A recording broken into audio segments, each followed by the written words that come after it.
En Ripley nos movemos con la exactitud de un reloj. Porque para que tu pedido llegue en 24 horas, en cada caja viajamos todos. En Ripley.com.pe cumplimos con nuestro compromiso contigo. Y si te decimos 24 horas, tu pedido llega en 24 horas. Ripley 24 horas. Tiempo real, tiempo Ripley. Bueno, efectivamente, vamos a ver si hasta dónde llega esto. Seguimos esperando la declaración del presidente sobre el comunicado Perurría, porque dijo en las próximas horas se van a cumplir ya 24 horas de esa declaración. Estoy con el doctor Julio Rodríguez. ¿Cómo está, doctor Julio Rodríguez? Muy buenos días, don Chema. ¿Cómo le va a estar con estar? usted? Muy buenos días. Como usted sabe, él es el abogado, entre otras cosas, del señor Villaverde. ¿Cómo está él, su cliente, en este momento? Bueno, como cualquier persona privada de su libertad, pues está bastante presionado por la situación, está con problemas de salud. Él tiene esclerosis múltiple, ¿no? Y claro, el encierro está demostrado que genera una situación tensional en el ser humano y eso agudiza una serie de enfermedades que tienen cierto componente emocional, como esta, ¿no? ¿Cómo va el trámite de su pedido de colaboración eficaz? ¿Cuándo fue presentado esto formalmente, doctor Julio Rodríguez? A ver, nosotros hemos iniciado un procedimiento con el Ministerio Público para brindar la información que la Fiscalía nos iba requiriendo. Esto debe tener aproximadamente pues, unos 60 días, más o menos. Es un procedimiento que, por ejemplo, no tiene plazo en el código. Estaban hablando de colocarle un plazo de 8 meses porque en algunas circunstancias los procedimientos se extendían a 1 año y medio, hasta 2. No es un proceso corto. Sin embargo, lo que sí hay que reconocer es la dedicación y la preocupación que a la Fiscalía este caso le ha generado, a la Fiscalía de la doctora Cesenarro, que personalmente se ha abocado a la tramitación de todo el procedimiento que estamos siguiendo de manera bastante diligente, de forma muy acuciosa y respetando rigurosamente el código, pero además cuidando enormemente los detalles, que creo yo es el éxito final de cualquier tipo de proceso, ¿no? Si se cuidan los detalles, el resultado puede acabar siendo positivo, ¿no? ¿Qué son detalles, por ejemplo? Los detalles a veces son muy complicados que las personas los entiendan, pero siempre se habla de que se suministra información, por ejemplo, cuando se presenta un audio, ¿no? Okay. Entonces, el audio por sí solo no es suficiente. Okay. El audio va a exigir, por ejemplo, que se levante un acta de transcripción de ese audio, sí, un acta de transcripción oficial, pero tiene que haber después una diligencia de reconocimiento de voz. Las personas tienen que reconocer su voz. Si solo hay una de esas personas, esa tiene que reconocer su voz y después ese audio es remitido por la Fiscalía para que se le haga una pericia de integridad, para ver si el audio no ha sido manipulado, es un audio completo. ¿Y eso toma tiempo? Claro, eso toma tiempo. tiempo. ¿Cuánto tiempo puede tomar eso? Digamos? Eso puede tomar pues una semana, semana y media. Semana y media. Así es. Y después de eso viene lo que se denomina el establecimiento de todas las circunstancias concomitantes del contenido de ese audio. Okay. ¿Dónde fue? ¿A qué hora fue? Por ejemplo, la persona dónde se reunió, se levanta un acta de dónde se reunió, con quién fue la persona, si fue llevado por otra persona, se convoca a esa persona que lo llevó, ¿no? Se pide el levantamiento del secreto de las comunicaciones por ubicar el geoposicionamiento a través de la celda de los celulares. Es decir, no es solo pues que se presente un audio, sino todo lo que rodea el audio es un procedimiento bastante más complejo y que evidentemente toma un tiempo. Toma un tiempo. Alguien ha dicho que la doctora Cesenarro estaría dilatando esto indebidamente, inclusive se llegó a hablar del trabajo de su hermano y cosas parecidas. ¿Cuál es su posición sobre esto? No, mi posición es clarísima. Como lo dije hace un momento, hay estilos de trabajo en la Fiscalía y esta Fiscalía tiene por objetivo hacer las cosas cuidando justo lo que le mencioné, todos los detalles. No se ha apresurado, está cumpliendo, como se dice en el argot, por lo que el manual establece en este tipo de circunstancias. Y el tema del hermano fue un tema que desde la perspectiva de la línea de tiempo era muy claro. El hermano es promovido a un puesto en febrero de este año, pero el hermano era funcionario de carrera, tenía poco más de 10 años en la institución. No estamos hablando de alguien colocado de manera improvisada. El régimen actual ni cosas parecidas. Así es, que normalmente coloca gente improvisada, ¿no? Él era una persona de carrera, pero adicionalmente lo que evidenció la transparencia es que el hermano finalmente renuncia al cargo. Entonces, lo que se ha buscado, y creo yo, lo que ha expresado claramente la doctora Cesenarro, es el comportamiento absolutamente transparente, con un respeto a las reglas del proceso y evidenciando ella que tiene muchos valores y que no quiere de ninguna manera que se vea contaminada la investigación que tiene a su cargo. Recuerde usted que el hermano es promovido en febrero y ella en marzo realiza el requerimiento de prisión preventiva en donde ella coloca a Pedro Castillo como cabeza de una organización criminal, ¿no? Y esto es lo que ha permitido posteriormente que a él se le abra una investigación, que se le ordene una detención preliminar a un exministro, básicamente por toda la labor que ella ha realizado y por toda la información que nosotros le hemos ido brindando. Sí. Bueno, ayer ha salido el informe de la Comisión de Fiscalización del Congreso, que es muy similar a esta hipótesis. Es muy similar. El tema es que sale bastante tiempo después. En este caso, es el Ministerio Público el que se ha adelantado al Congreso, de alguna manera. No digo que estén en competencia, ojo, pero sí que la cosa funciona por ese lado. ¿Qué importancia puede tener esto? Bueno, es que la importancia del informe emitido por la Comisión de Fiscalización tiene obviamente un efecto político, y un efecto político que podría generar que a Pedro Castillo, en ejercicio presidencial, pues lo acaben acusando constitucionalmente. Sí, y esto cambiaría, como lo hemos mencionado en muchas oportunidades, la historia de este país, ¿no? Primera vez que suceden un montón de cosas, ¿no? Que tenemos un presidente en ejercicio investigado. A todos los demás nunca se les investigó durante el ejercicio porque no se encontraba ni se evidenciaba comportamientos tan flagrantes de comisión de actos delictivos. Pues acá tenemos a un presidente que no cesa en evidenciar comportamientos de espaldas a la ley, ¿no? Desde el momento en que no quiso recibir a las personas en Palacio de Gobierno como manda la Constitución, desde el momento en que designa funcionarios que no tienen competencia, que no cumplen con el perfil del cargo, que establece a dedo determinadas contrataciones, que contratan los familiares del presidente, los familiares de los ministros. Es decir, estamos ante un presidente que de ninguna manera tiene el estándar más mínimo de respeto a la norma. Y además encima es un plagero. Entonces ya tenemos todo el escenario completo de probablemente tener el presidente en estándares de corrupción más altos que hemos tenido en la historia de este país. Sin duda. Hablando de esto, una nota a pie de página, hablando del plagio. Ha emitido la Universidad de Vallejo un informe a la SUNEDU muy distinto del que nos dieron en esta conferencia de prensa. La conferencia de prensa prácticamente era una pasada una aprobación a la famosa tesis diciendo que era, y aquí no, aquí es todo lo contrario. Me pregunto yo, si esto es lo que la universidad informa, ¿qué debería esperarse después? Bueno, desde el punto de vista legal o académico, académico. Bueno, desde el punto de vista académico tienen que retirarle el título, ¿no? Sí, ¿no? Inmediatamente. Ese título de magíster es un título obtenido de forma absolutamente ilícita. Entonces, la academia, que tiene sus formas y sus reglas, inmediatamente debería realizar el procedimiento ante la SUNEDU con ese informe y retirar el título de magíster. Con ese solo hecho, sí, ya estaríamos ante un presidente que es una persona con abierta incapacidad moral para mantenerse en el cargo. Moral. Oiga, a Ecuador casi lo sacan del Mundial por el tema de un jugador que había falsificado supuestamente su título de su partida de nacimiento. Su título académico, iba a decir, más o menos parecido. Más o menos parecido. O sea que esto es lo que...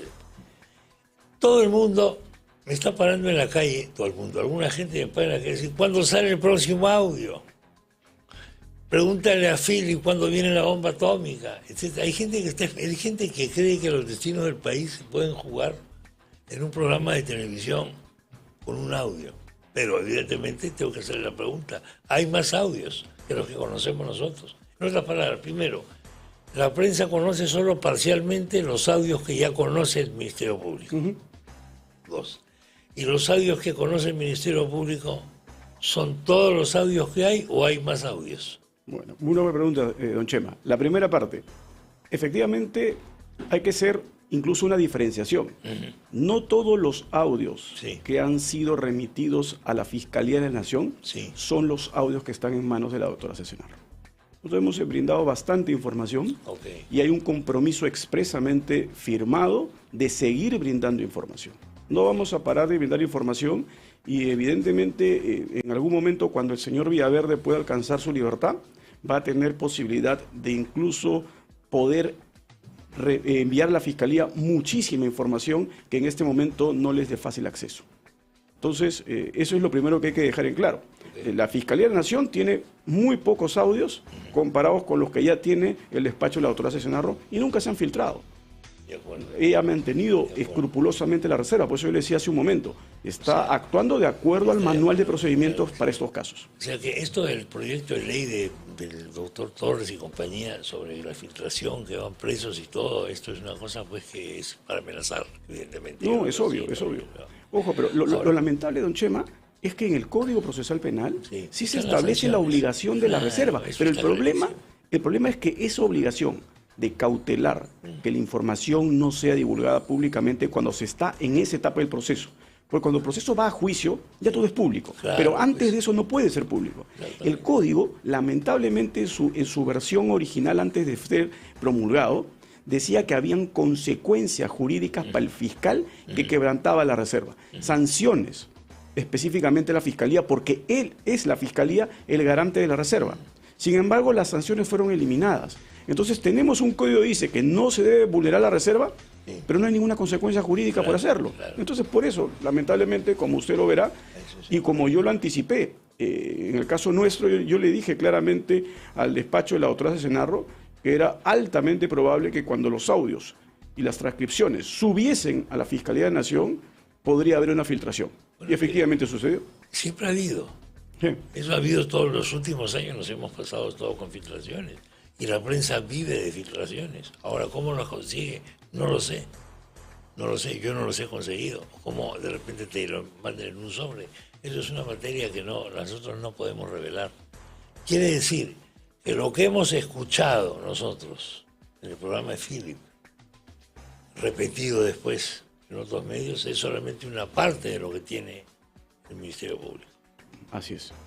Y lo que tiene el Ministerio Público es solamente una parte de lo que tiene Villaverde. Correcto. En un lugar que solo él conoce y que no puede manejar telepáticamente que abran la puerta a esa, vamos a decir, caja fuerte o sabe Dios qué, o sitio especial.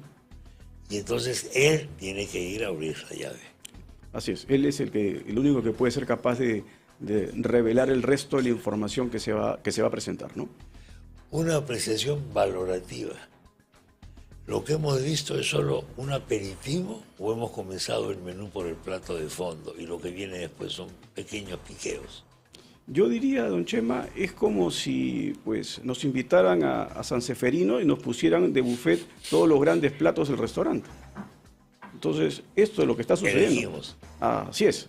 Yo creo que estamos en esa circunstancia. No estamos solo ante un solo aperitivo, un plato de fondo. Yo diría que estamos ante un buffet completo y que va a ir evidenciando los actos. Pero hasta ahora solo hemos elegido un platito. Así es, correcto.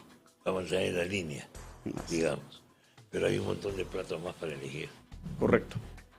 Un montón de platos más para elegir. Y de igual, algunos de mayor, otros de ligeramente menor trascendencia, pero todos concatenados van a evidenciar lo que el señor Villaverde anunció, ¿no? Que estamos básicamente ante circunstancias propias de un gobierno que ha actuado en esencia con el único objetivo de tomar el Estado como si fuese un botín y saquearlo. Sí, y desde temprano. Sí.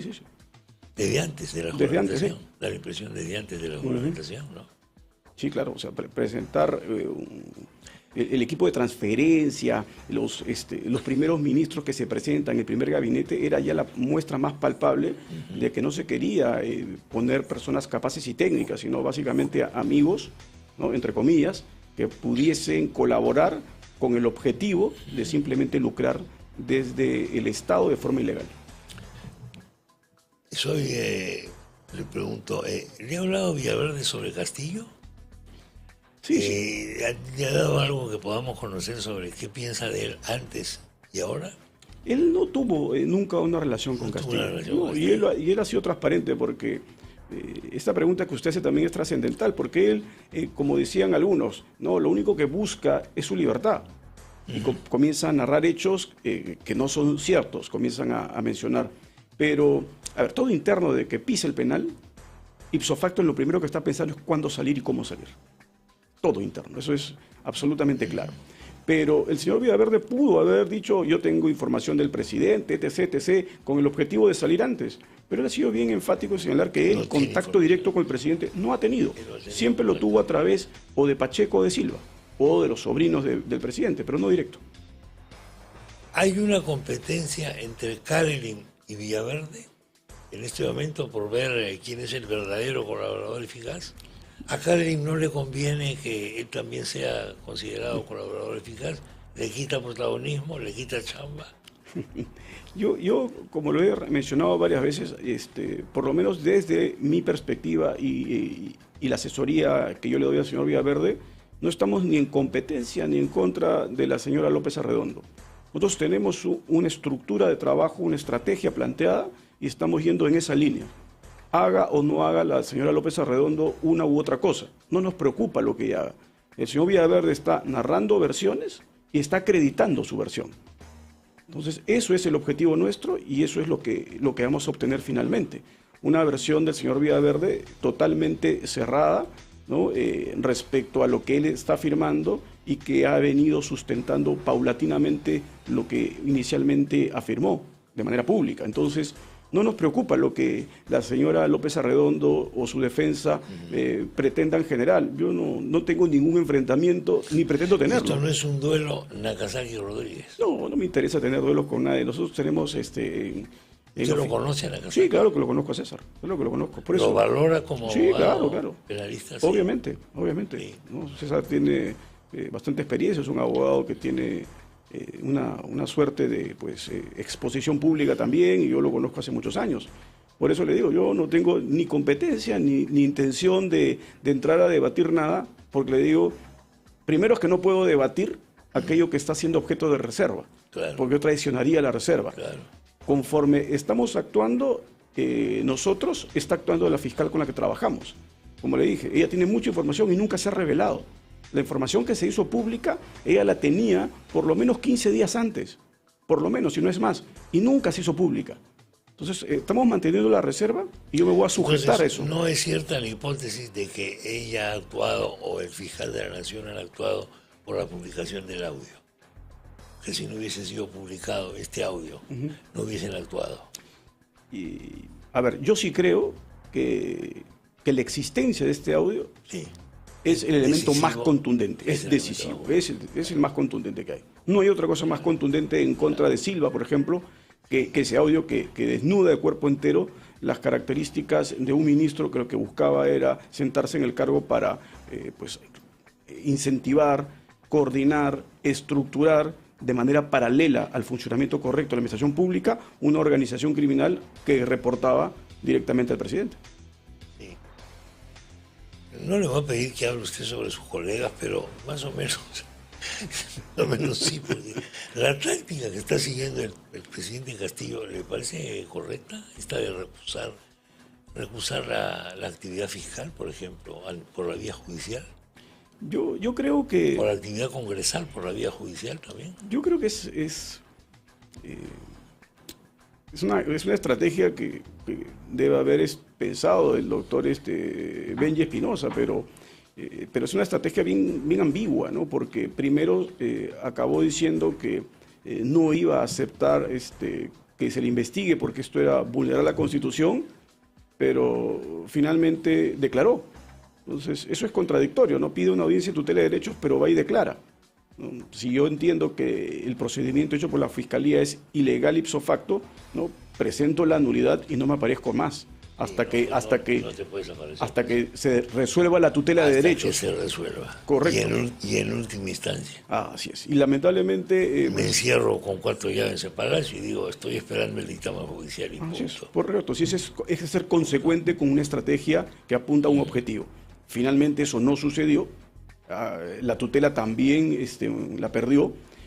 Fue adecuadamente fundamentada por el vocal supremo, ¿no? Yo creo que ahí la motivación colocada en esa decisión es absolutamente correcta. Y bueno, es muy sustanciosa esa sí, claro, sustentación que hace el doctor Cheque. El juez, sí. Sí, no, pero es que el caso lo amerita. Estamos hablando comentada. No, y estamos hablando doctrinariamente comentada. No, sí, bien estructurada. Claro. Pero mire usted, don Chema, estamos hablando, como le decía hace un momento, este es un momento en la historia del país que un presidente en ejercicio es investigado por el Ministerio Público. Y estamos hablando de un cuestionamiento de la investigación que hace la defensa y que tiene que resolver un juez supremo. Esto va a marcar una línea en el Poder Judicial. Por lo tanto, el vocal supremo tenía que abocarse de manera altamente profunda a decidir ese caso y a motivarlo de manera adecuada para que marque una tendencia. Y creo yo que es lo que hizo y finalmente yo no tengo dudas que esa resolución se va a mantener firme y que pues va a tener que seguir respondiendo Castillo ante la Fiscalía. Es lo más probable. Y luego, no sé qué opina, cómo queda la imagen del presidente con esa cosa de la Comisión de Fiscalización del Congreso. La última escena es muy patética. Los congresistas en la reja, en la parte de afuera de la reja, no lo dejan entrar. Es que no lo dejan entrar, y perdón, Palacio de Gobierno es un lugar público, no es una casa privada.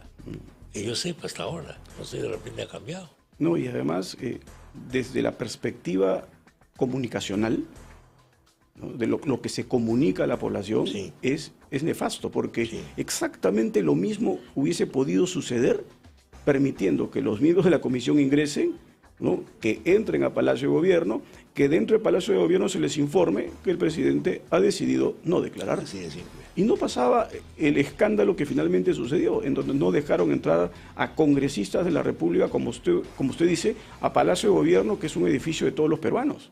Entonces estamos hablando que el mensaje que manda el presidente es un mensaje en donde le dice al país que no le importa lo que el Congreso haga, que él no tiene menor respeto por los miembros del Congreso. Y esto es gravísimo, porque el equilibrio de poderes en el Estado exige necesariamente que entre las instituciones públicas no solo exista un respeto a las reglas de interacción entre ambos, sino que sobre todo la más elemental cortesía con funcionarios públicos sea hacerlos que pasen a Palacio de Gobierno y que ahí levanten su acta en donde el presidente decida, ¿no? o su defensa estaba presente y decía que no iba a declarar. Pero esta es la cuarta comparecencia frustrada. Sí, claro, y por eso la declaración también de la defensa técnica del presidente es nuevamente una declaración que carece de contenido jurídico, más bien tiene un contenido solamente mediático, ¿no? Sí, ya estaba listo el informe, etcétera. Pero o sea, el informe se ha retrasado en su emisión porque, como usted dice, es la cuarta vez que era citado. Sí. Y porque esta última vez él anunció que iba a ir. Y por eso se prorrogó las competencias de la comisión esperando la declaración del presidente. Es obvio que han tenido un tiempo para trabajar y han tenido que ir avanzando con lo que tenían. Y es además absolutamente, como digo yo, falaz lo que se acaba declarando. Mire usted, cuando se convoca a una persona a que dé, ¿no? una declaración en un procedimiento y este es el investigado, nadie espera del investigado que diga soy culpable, porque nuestra Constitución garantiza la prohibición de autoinculpación. Entonces la declaración del investigado es un acto de defensa. Entonces era obvio que la comisión sabía que la declaración, que es ante una comisión que tiene un contenido político ilegal a la vez, iba a ser negar todos los cargos que se le estaban atribuyendo. No se podía esperar otra cosa. Pero la comisión ya había recabado una enorme cantidad de pruebas, había tomado una gran cantidad de testimonios y podía armar básicamente una teoría del caso que ellos iban a presentar al Pleno del Congreso. Y eso fue lo que estaban trabajando. Hubiese sido responsable de la comisión exactamente lo opuesto. que hubiesen esperado la fecha de la declaración del presidente recién para comenzar a trabajar la resolución. Claro. Sí, o que termine su mandato, peor todavía. Así es, correcto. Que termine su mandato ya, pero es una cosa de risa. ¿Qué lo convence a usted de tomar el caso de Villaverde? Bueno, ¿Cuántas conversaciones tiene con él antes de...? Yo tuve una conversación con el señor Villaverde incluso antes, en algún momento, creo en noviembre, diciembre del año pasado, cuando pidió que lo asesorase para transmitir y comunicar lo que él entendía debería conocerse respecto a su situación. Okay. Pero simplemente fue una labor de asesoría ante la presentación de sus temas en medios, no una asesoría en términos legales. Es posteriormente cuando él es objeto de la solicitud de detención preliminar y posterior prisión preventiva que me convocan para asistirlo. Y ahí conversamos y ahí yo marqué claramente con transparencia cuáles eran los caminos que tenía y cuál era el camino más acertado que debería seguir, porque de lo contrario su situación personal se iba a complicar sobremanera. Y recuerde usted que estamos ante una persona que tiene una orden de prisión preventiva de 24 meses, una persona que tiene la enfermedad que mencioné hace un momento, que obviamente en ningún penal del país se puede garantizar los estándares de salud que ese tipo de enfermedades requieren, y por lo tanto que él se mantenga privado de su libertad por 24 meses iba sin ninguna duda a deteriorar de manera abismal su salud, ¿no? Sin contar el tema de la seguridad. Así es, agregando a eso el tema de la seguridad. ¿Cómo va esa cosa ahora? Déjelo para después de la pausa, por favor, doctor. Perfecto, si es tan amable. Me tengo que ir al Congreso, ¿no? Está Marcial Vilena. Bueno, pues continuamos con el doctor Julio Rodríguez. Una consulta técnica, doctor Julio Rodríguez. Le he preguntado ahora a Valdemar Cerrón, pero la señora Margot Palacio, señorita Margot Palacio, congresista de Perú Libre, ha estado diciendo que el presidente Castillo les estaba ofreciendo cargos ministeriales a integrantes de esa bancada, de su partido hasta el momento, para que se cambien de partido o para que formen una nueva bancada. Y de hecho, habrían logrado su objetivo hace tiempo. Porque hay dos bancadas nuevas desprendidas de la etiqueta de Perú Libre, que es la magisterial y la democrática o algo parecido. ¿Tiene esto algún ribete penal o no? Claro, de todas maneras, porque estamos hablando de que el ofrecimiento de ese tipo de puestos viene aparejado pues de una serie de circunstancias, incluso se ha mencionado que se ofrecían obras para la región de los congresistas. Esto es tráfico de influencias, que puede incluso... Eso se llama tráfico de influencias. Sí, claro, totalmente, y además puede haber eventualmente, si es que hubo un procedimiento de contratación con el Estado, colusión desleal, porque están ya festinando los trámites propios de una contratación que debería ser transparente y abierta. Entonces estamos ante una serie de comportamientos ilegales. Así no haya cumplido el ofrecimiento. Así, el ofrecimiento en el tráfico es suficiente. Es suficiente. Y esto debería generar... No importa que se materialice la oferta, la prebenda ofrecida. No. Es un delito de mera actividad, como se dice en derecho penal. Mera actividad. Así es, no busca un resultado. El resultado puede ser el objetivo ulterior de la persona, pero el resultado no es parte del tipo. El tipo penal solamente se agota con el ofrecimiento indebido en un procedimiento. Ya lo entiendo. Entonces esto sí tiene una consecuencia penal. Sí, esto claro. no es solamente una promesa más política, no. Y esto lo ha dicho una congresista. Es que es Margot Palacio. Esto debería ipso facto generar en la Fiscalía de la Nación que se cite a la congresista para que la congresista declare lo que se le ofreció, en qué circunstancias y en el detalle necesario para que se le abra otra investigación. Porque dice que son varios casos. ¿Ah? Por eso. Son varios casos. Y deberían haber una investigación más.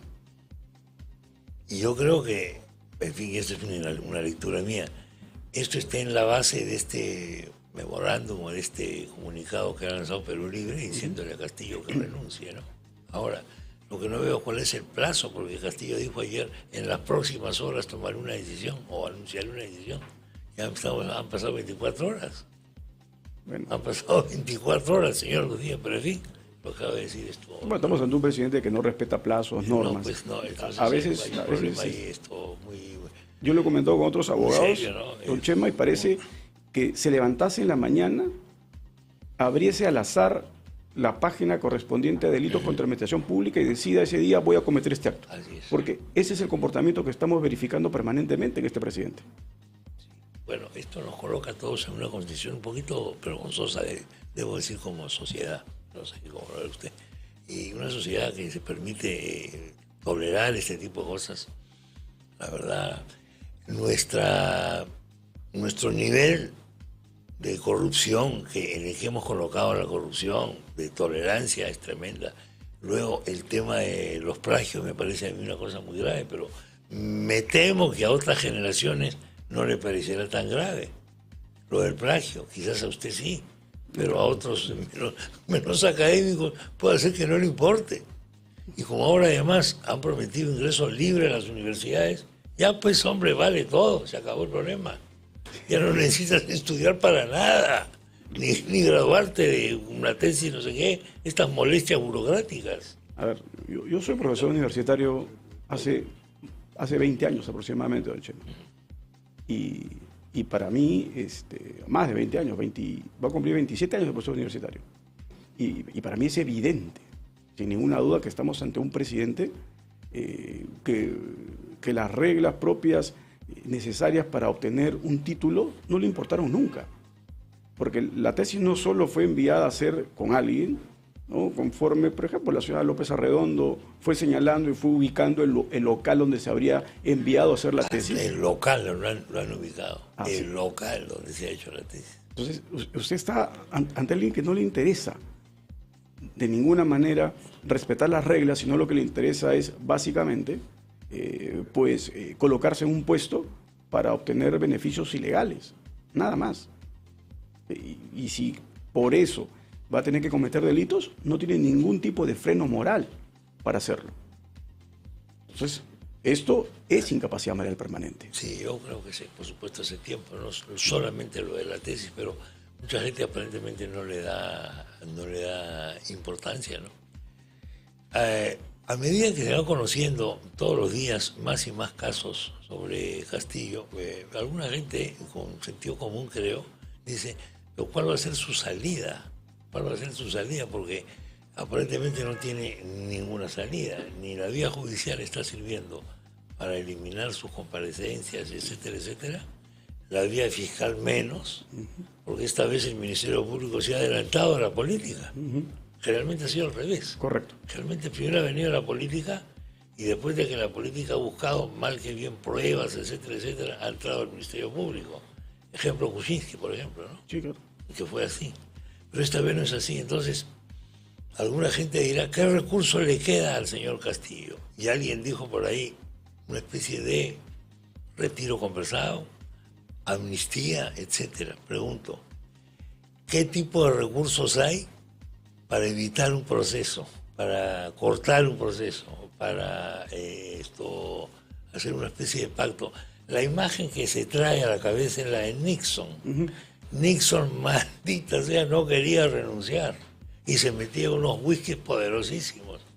Incluso en un momento aprieta una tecla equivocada y borra una parte de la grabación, lo cual lo perjudica porque le dicen, está ocultando las grabaciones. Bueno, y al final le hacen renunciar diciendo que el próximo presidente, que era su vicepresidente, Ford, lo iba a indultar o algo parecido. ¿Cómo ves esa figura? ¿Es posible algo así en el Perú o no? A ver, lo que pasa es que la figura presidencial en Estados Unidos es muy fuerte, ¿no? Pues sí. Y de la mano de ser muy fuerte hay, pues, necesariamente un respeto bastante riguroso a las normas. A la palabra del presidente. Y ahí viene lo otro. No solo es a las normas, porque ellos tienen básicamente bastantes normas que tienen un carácter constitucionario, y son muy antiguas. Su constitución es una sola, con enmiendas, sí, pero muy antigua. Entonces, lo que dice una persona en Estados Unidos tiene un valor enorme. O sea, nadie va a discutir que es verdad. Por el contrario, de comprobarse que es mentira, vienen consecuencias jurídicas. Sí, claro. Eso se ve desde el momento que uno ingresa. A los oficiales de migraciones de Estados Unidos hay que decirles la verdad, porque de lo contrario, ellos pueden decidir en ese momento cancelar visas. Si es que se les está mintiendo. Ahí mismo, ahí en el acto. Sí, es correcto. Y se les regresa. O sea, ese oficial tiene poder para mandarte a tu casa. Así es. Y es por eso que es oficial de aduana de migraciones. ¿cómo se llama? De migraciones. Y es por eso que ahí la palabra de la persona tiene un peso enorme. Es la razón por la cual, por ejemplo, y a veces se pierde la perspectiva, en los juicios en Estados Unidos, el imputado no es obligado a declarar por el fiscal. Su declaración es potestativa y solo puede ser ofrecida por su defensa, porque en el segundo que se sienta a testificar el imputado, a declarar, presta juramento y no puede mentir. Claro. Y es por eso que usted ve en una enorme cantidad de juicios que el imputado nunca declara. En cambio, nuestro sistema es distinto. El imputado es obligado a declarar. Entonces, por eso se entiende que su declaración es un acto de defensa. Entonces, lo que usted me está diciendo claramente es, estamos ante una posibilidad de que se negocie políticamente una salida del presidente. Sí, claro, el Congreso tiene la posibilidad de dar una amnistía. El indulto solo lo puede dar un presidente. El indulto es presidencial. Así es. El próximo presidente podría tener un compromiso de indultar al presidente.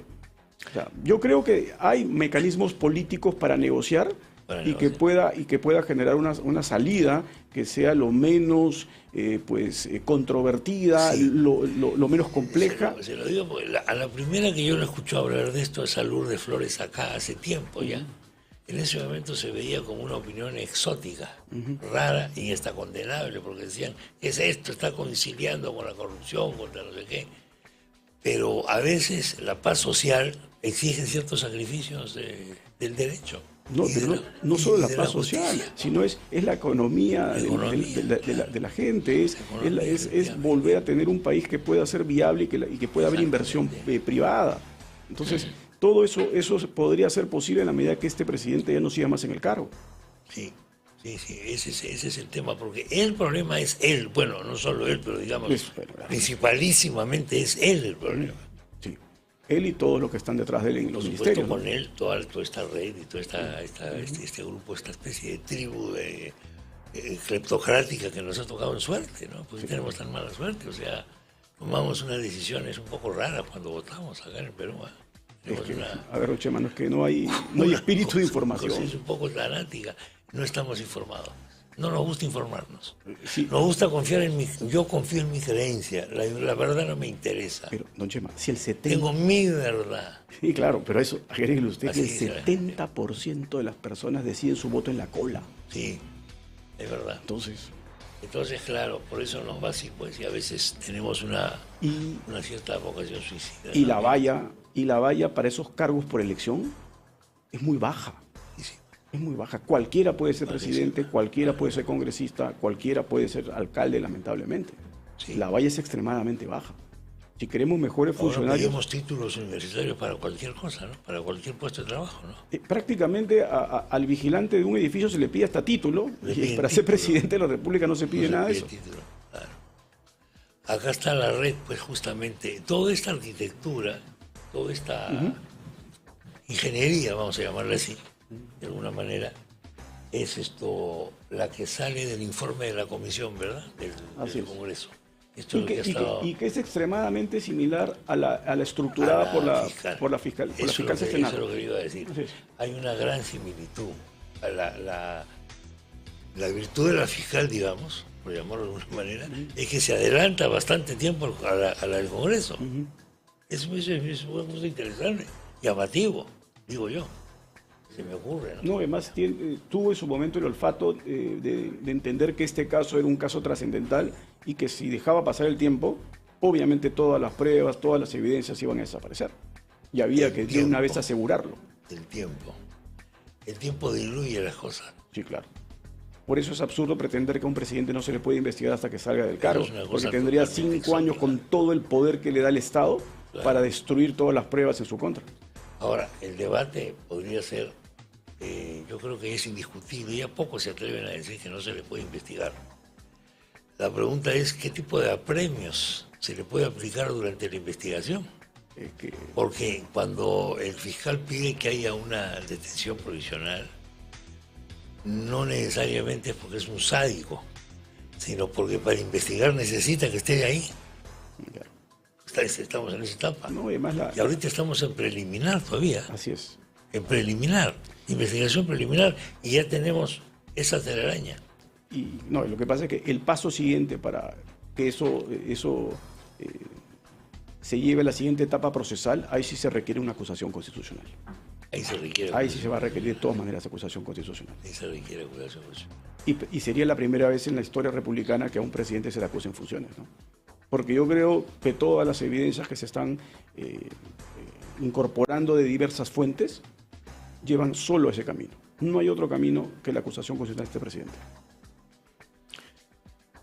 ¿Por qué le cuesta tanto a la gente renunciar? Digo yo, ¿por qué? Porque claro, si esto fuese una sospecha de un periódico, efectivamente no le doy importancia y sigo adelante, porque la política consiste en una serie de diatribas mutuas, ¿no? Pero ya esto pasó de la raya. Pero, a ver, don Chema, póngase a pensar en una cosa muy sencilla y elemental. Estamos ante una persona que no tiene las condiciones y las capacidades intelectuales para ser maestro. Sí. Y que inmediatamente asumió el cargo, lo primero que hizo es convertirse en representante del sindicato para no trabajar. Y en eso se topa con el cargo de presidente, que no solo le da un ingreso fijo que jamás se hubiese imaginado, sino que adicionalmente a ese ingreso fijo tiene todo el poder del Estado. Y el poder, como usted lo sabe, genera adicción en algunas personas. Genera adicción, absolutamente. El poder genera adicción, es una droga difícil de erradicar, ¿eh? Así es. Y los que pierden el poder tienen síndrome de abstinencia y entonces regresan de todas maneras. Aunque las encuestas digan, ya no te presentes a nada porque no vas a sacar ni palté. No, pero yo puedo hacerlo, hay un ego feroz ahí. No, y algunos se presentan a cargos menores porque es, pues, el poder para las personas lo seduce. De menor a mayor. Así es, lo seduce tanto que no pueden dejarlo. Sí, es verdad. Bueno, pues vamos a estar en contacto, doctor. Le agradezco la visita. No, don Chema, un placer para mí, como siempre. Doctor Rodríguez, muchas gracias y seguiremos en contacto y veremos en cuánto tiempo más toma, pero usted ve seguro el camino de la colaboración eficaz, de la instalación de colaboración eficaz. El procedimiento que estamos celebrando, reservado con la Fiscalía, va por camino el correcto. Como le digo, puede lamentablemente tardar un tiempo, pero es porque se está cumpliendo las reglas. Hay que verificar las verificaciones. Bueno, muchas gracias. A usted, don Chema, muy buenos días. Doctor Julio Rodríguez, vámonos de nuevo al Congreso, ahí está. En Ripley nos movemos con la exactitud de un reloj. Porque para que tu pedido llegue en 24 horas, en cada caja viajamos todos. En Ripley.com.pe cumplimos con nuestro compromiso contigo. Y si te decimos 24 horas, tu pedido llega en 24 horas. Ripley 24 horas. Tiempo real, tiempo Ripley.